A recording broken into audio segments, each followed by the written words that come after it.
Whether you're just starting out in HR or considering a new direction in your career, gaining clarity on your next steps can be challenging. Today, we'll discuss the golden triangle of career clarity, the T-shaped HR competency model, and strategies for upskilling to bridge the HR skills gap. In our jobs, we talk about creating rewarding and fulfilling jobs for our workforce, but today, it's all about us in HR. If you're confused about your own career path, feel like you're at a crossroads, or wondering what HR roles will be in high demand, you're in the right place. Welcome to Reimagining HR with Trina Sunday, the rule-breaking podcast where we challenge our thinking and our current people practices. This podcast is for time-poor HR teams and business leaders who are feeling the burn, lacking laughs, and not feeling the love. I'm Trina, your host, and I'm here to cut through the BS, explore different ways of thinking, and create high-impact HR functions. Because happier, healthier organisations are better for our people and our bottom line. So if you are keen to flip traditional HR on its head, hit the follow or subscribe button so you're the first to know when new episodes drop. I'm here to help and also to shake things up. So let's get started. I talk with HR professionals every day, and I'm noticing that there are a lot who work in the people space but feel like they're at a crossroads. Many have outgrown their current roles, they're not loving the function they're in, they're mapping out their career pathway, or they're considering getting the hell out altogether for lots of different reasons. Ambition, natural career progression, personal growth, burnout. But whatever the reason, I'm having similar conversations from week to week. So I thought I'd deep dive into the work I do on career clarity, given how tailored it is to HR. Let's start with my golden triangle of career clarity. It's a concept stolen proudly from marketing and involves three key elements. It's looking at what the market needs, what you have to offer, and what motivates you. This triangle helps you find the sweet spot where your unique skills, experiences, and personality meet a market need. And this part's crucial. It's something you enjoy and are engaged in. The sweet spot. It's golden. So the first element's looking at what the market needs. Understanding the market needs is essential, whether that's a labour market or the key challenges in your industry or your function, and trying to understand how they're going to change from the mid to the long term. What are the specific needs that employers and clients are hiring experts to solve? Who are they bringing consultants in to help, and what are those consultants doing? And HR generalists with specialised knowledge in tech or OD are highly sought after because they've got the balance across both sides. But I'm going to talk about those career paths and emerging trends in a bit. The second part is what you have to offer. So reflect on your unique value proposition. What is unique about you? What specifically is it about your personality, qualifications, skills, the positions and experiences that you've had? How have you solved challenges or identified needs? And what's the impact that you can deliver that's different from your peers or your competitors? And I'm going to talk about the T-shaped HR team's competency model because that will give you some inspiration of what skills that you might want to reflect on. But don't look to frameworks to help do this for you. This is about you. So think about your own superpowers. And if you're the self-deprecating type that hates to focus on what you do well and saying anything positive about yourself, please ask some people around you. The third part is what motivates you. Think about what drives you. What do you want to do? What gets you out of bed in the morning? Think about the challenges or the problems that you identified. Which of those are you most excited about solving? Because that intrinsic motivation is key to you finding long-term career satisfaction. That experiential kind of feeling element of why you do what you do is often overlooked, but it's crucial for creating a unique personal brand. And differing roles in HR suit different skills. So if you're a detail-oriented type and enjoy analytics, then a role in people analytics might be perfect for you. Alternatively, if you've got strong interpersonal skills and a passion for employee engagement, a position in organisational development might be ideal. And if you're an astute problem solver who likes enabling others, then business partnering might be your jam. But this is a massive stereotype, and we are complex humans. So it's important to look at all of our skills and couple that with our personality. Just because we're good at something doesn't mean we want to do it all the time.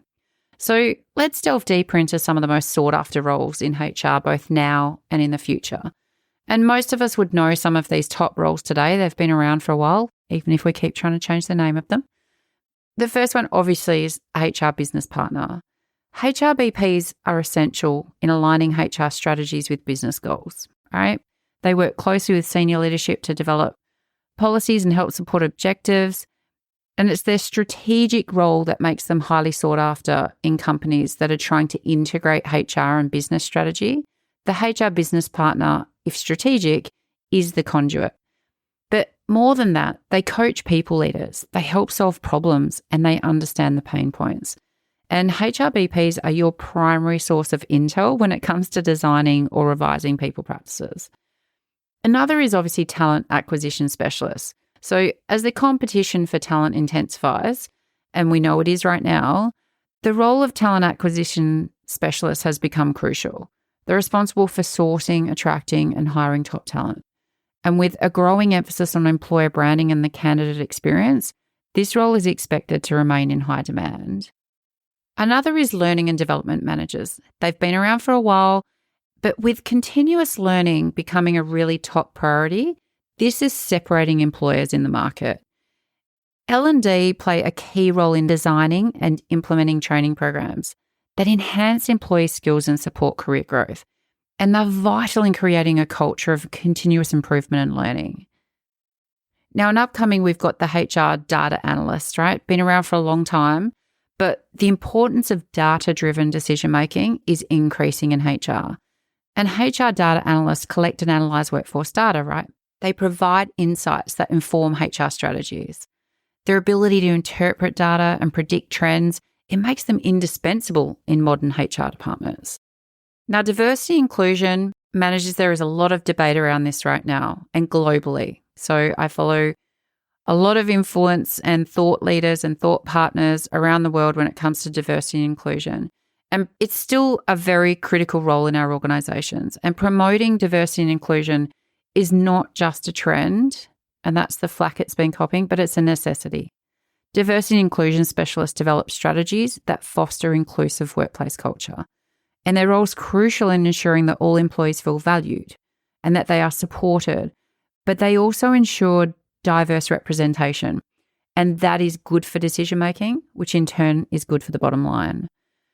And the last one I'd say, which is, a current role, been around for a while, but still something which I feel like is a stretch from traditional HR functions, is employee experience specialists. So those roles focus on improving the overall employee experience. These specialists work to enhance employee engagement, satisfaction, and productivity. And their role is becoming increasingly important as organisations recognise the link between employee experience and business success, and the customer experience, hence the business success. So we know that these roles have been around, but those are the roles that are being amplified in the current market and where we are. But looking ahead, the future of HR is likely to see an increased demand for roles that integrate technology and human interaction. So a couple of examples of that, I guess, would be, say, a HR technology specialist. So as technology continues to transform HR processes, specialists in HR technology will be vital. They will manage and implement HR tech solutions, and they'll ensure that those solutions align with business goals and improve efficiency, that the solutions solve a business problem. The second role that I can think of would be people analytics leaders. And you might have heard a recent chat I had with Richard Rose now about people analytics, but this is about building on the role of the HR data analyst. This is about leveling up. So people analytics leaders will take a strategic approach to data. They'll use more advanced analytics to inform leadership decisions and to drive organisational performance. And as Richard said in that recent episode, it is listening at scale and the best way of staying connected with what our workforce needs. The third role I can think about is kind of a remote work coordinator. And with the rise of remote work and post-COVID, we all know that we've been experiencing that and debating what's right or wrong in terms of the remote work landscape.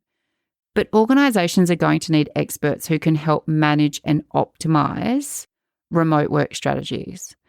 So remote work coordinators would ensure that remote employees remain engaged, productive, and integrated into the company culture. You can't pick up our physical office-based culture and just expect to be able to do that online. The way we show up needs to be different. And the future isn't going away anytime soon, so neither is the future of work, I dare say. These roles highlight the evolving nature of HR, right? And the growing importance of specialised skills. So staying informed about industry trends and emerging roles can really help you make strategic career decisions. And if you are reacting to some of the roles I've talked about, hate that, love that, tune in, make a note of that, because it's part of all of the information that you need to gather that's going to help give you clarity in your career. Now, I mentioned earlier that I was going to talk about T-shaped HR competency model. Catchy. But the T-shaped HR model outlines critical competencies that all HR professionals need to have. And that's namely business acumen, data literacy, digital ability, people advocacy, and execution excellence. So if we look at business acumen, understanding the business environment is crucial. This includes knowledge of financial management, strategic thinking, and understanding how HR impacts business outcomes. So HR professionals need to align HR strategies with business goals, right, to drive organisational success. That's crucial for us to have in our toolkit if we are wanting to move into senior HR roles in our organisations. The second role is data literacy. Being able to interpret and use data effectively is essential in today's HR landscape. This means not only collecting and analysing data, but also making data-driven decisions that can improve our HR practices and overall performance. The third critical competency is digital ability. So HR professionals need to be proficient using digital tools and platforms. And I know that freaks lots of us out depending on what our roles are. And yes, it includes HR information systems, but also data analytics tools and other technology that can streamline HR processes and enhance employee experience. So we might not be the ones coding and we might not need to be the ones, on the back end of the tech, but we need to understand how the tech integrates with people practices, and we need to understand what we need to automate, and that's what's going to enhance our digital ability. And without adding that value, then we won't be showing up in that space. The next critical competency is people advocacy. So this is about championing employees' needs and fostering a positive organisational culture. And that's at the heart of HR. And I know that our reputation is often built around, we're there for the organisation, only the organisation. It's a fine line, and it is a tension that we navigate all the time. And only those of us that work in HR will understand the delicate balance between our commitments to the organisation and our commitments to our people. But the people advocacy competency involves understanding and addressing employee concerns, right? Promoting diversity and inclusion and ensuring well-being in all of its phases: physical, mental, financial, social. Execution excellence is the last critical competence.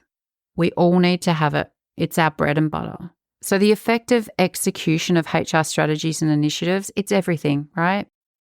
It means managing projects efficiently, ensuring compliance with policies and regulations, sure, but continuously improving HR processes.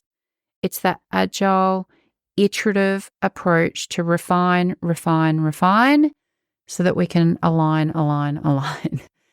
Now, these competencies provide a really solid foundation for HR professionals to build their careers. And the AI HR competency framework explores them in more detail, and it gives a great framework for doing your own self-capability audit, or I can help you with that.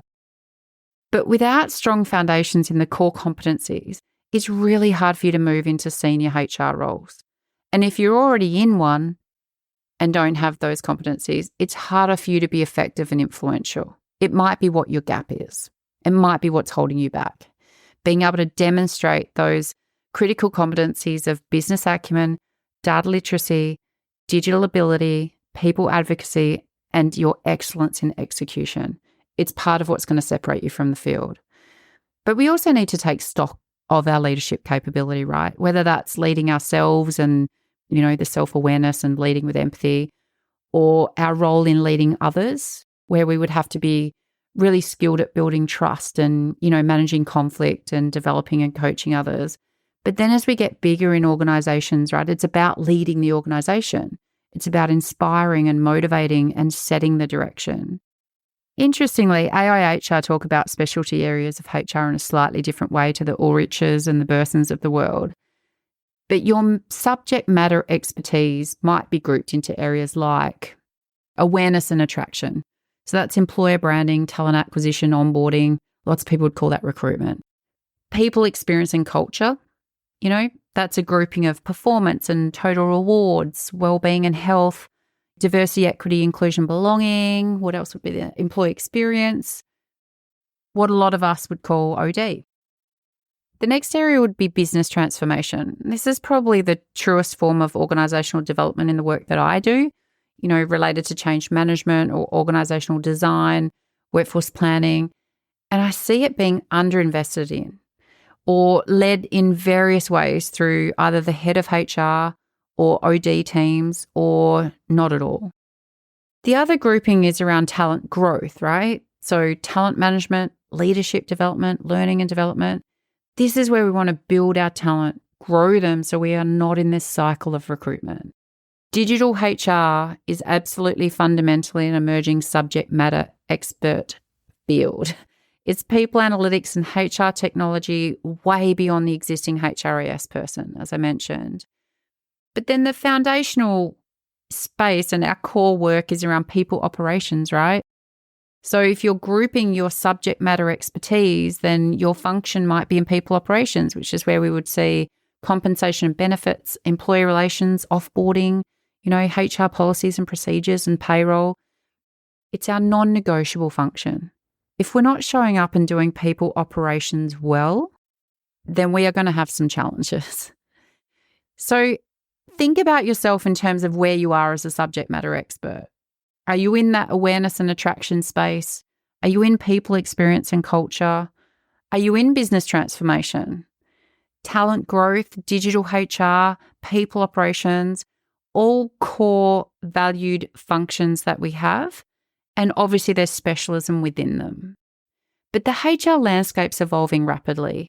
We've got economic setbacks, talent shortages, and changing employee expectations, which are putting unprecedented pressure on HR professionals. This isn't just a HR problem, this is a business problem. In fact, 79% of HR professionals do not have the competencies necessary to solve the people problems in organisations over the next 5 years. So bridging this skills gap is crucial. And if you want to optimise your career pathway, you first have to know where your sweet spot is, and then it's all about upskilling, continuous learning and development. It's vital for us to stay relevant and effective in HR. So how do we address the gap? Upskilling is the key. So a recent State of HR Upskilling report highlights a whole range of strategies and focus areas for HR professionals to enhance their skills. And I've kind of adapted those to, share with you. But the first is about focusing on what I've been talking about, critical competencies. So identify and prioritize the critical competencies that are essential for future success. And as we discussed earlier, that's business acumen, data literacy, digital ability, people advocacy, and that execution excellence. They are all fundamental, but so is enhancing your current and desired areas of specialism that sits underneath them. Second strategy to help you upskill is around embracing continuous learning. I know we're busy, but we deprioritize this and our own learning all the time. And if you want to go far in HR, you need to adopt a mindset of lifelong learning. Seek out courses and workshops and certifications that align with your career goals. Online platforms can offer a range of courses that are really tailored to HR professionals looking to enhance their skills. But a word of warning, the world according to Trina, it might not be the professional bodies in our respective countries. And certifications often drive sales more than substance. And so you need to make sure that your investment is going to upskill you in the areas that you need. And I help my clients navigate that deliberation all the time. The other strategy for you is to develop digital skills. Like with the increasing reliance on technology in HR, developing digital skills is crucial. And this includes learning how to leverage HR technology. You don't have to be a coder, but you need to understand data analytics and you need to be proficient in digital communication tools. Digital comms is here to stay. And so that alone needs to be a focus that you're really savvy at using. The other strategy is to engage in cross-functional projects. This to me is hands down a career game changer.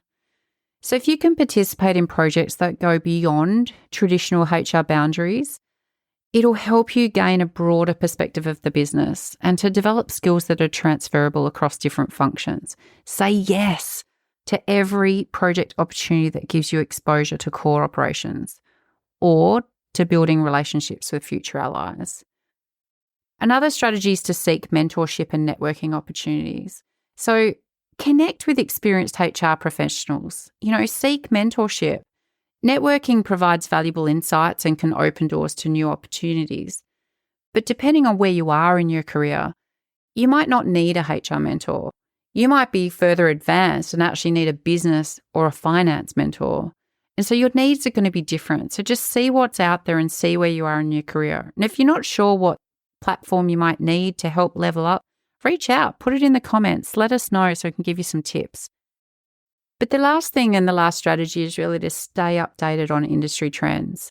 Like we need to keep abreast of the latest trends and developments in HR because this is going to help us anticipate changes and stay ahead of the curve in terms of where we want our career to go. So we want to follow reputable HR blogs or podcasts like this one, attend conferences or participate in webinars. We want to understand what's happening and we need to make the time to do that. But your organisation's support is so important in upskilling efforts. Companies need to invest in the development of their HR teams by providing access to the training resources and encouraging a culture of continuous learning and recognising the value of upskilling initiatives. We've been pigeonholed in spaces and we need to demonstrate how our knowledge needs to expand in different areas for us to add more value. And if your organisation doesn't provide the upskilling that you're looking for and you've exhausted your ability to influence that outcome, your upskilling might be coming from outside. And it ultimately might lead to your exit, in my experience. But if you are a HR leader listening to this, the steps you take to upskill your HR team could avoid you from losing them. However, be ready to support internal mobility and promotion. And yes, even if they're not quite ready because you have a kick-ass approach in upskilling, that's going to help them bridge the gap, right? In their new role. Back them in and back them up. I would encourage anyone wanting to work on their personal brand or trying to figure out what to do next to do that golden triangle exercise that I mentioned in the beginning. And I'll share some resources in the show notes. But essentially, draw a triangle on a large piece of paper or a flip chart and mark each of the 3 points with market need, what I bring, and what lights me up. And scribble down everything that comes into your head for each of those points on the triangle. And where you have something that meets all 3 of those points, that's going to be your sweet spot. But the reality is you might not know it or you might not be able to clarify it, not yet anyway. And when I guide my coaching clients through this process, it takes a couple of goes and things come into your mind later. So keep adding to it. Have it on your wall. Scribble things as they come into your mind. Your sweet spot becomes your elevator pitch. It's who you are, how you help, and why you do it. It can become your LinkedIn summary, your CV intro, and a reliable script of sorts for networking events. Confused customers don't buy, and that includes employers that are hiring. So if you want to secure that career opportunity, you need to know who you are, what you bring, and why you want to help. And if you don't know your sweet spot from this exercise, it'll show your gaps. Either you're not sure what the market needs, you can research it. You don't know what your superpowers or your key capabilities are, audit them. Or the job or the organisation that's going to make you want to get out of bed in the morning, you're not sure. Okay, you're struggling to know what your purpose is. then you spend your time there. It takes time and lived and learned experience, right, to figure this stuff out, which is why I help HR peeps to do it, because there's nothing better than helping a HR colleague to level up in their career or to find their groove through a lateral move. That's my why. The Golden Triangle helped me launch Reimagine HR. The market need as I saw it was overwhelmed, time poor, and under-resourced HR leaders and teams who were frustrated by a perceived lack of value and impact. And my superpowers were, over 20 years of global experience in HR with a side serve of early career marketing, PR and events, and quals, sure, but personality traits like grit and empathy and being able to build rapport quickly, those things meant I was relatable. I've been where you are and I can relate to your struggles. And my why?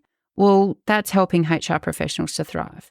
Because when you are clear, capable, and confident in what you want to do, the value is evident. And job satisfaction is off the charts when you feel appreciated.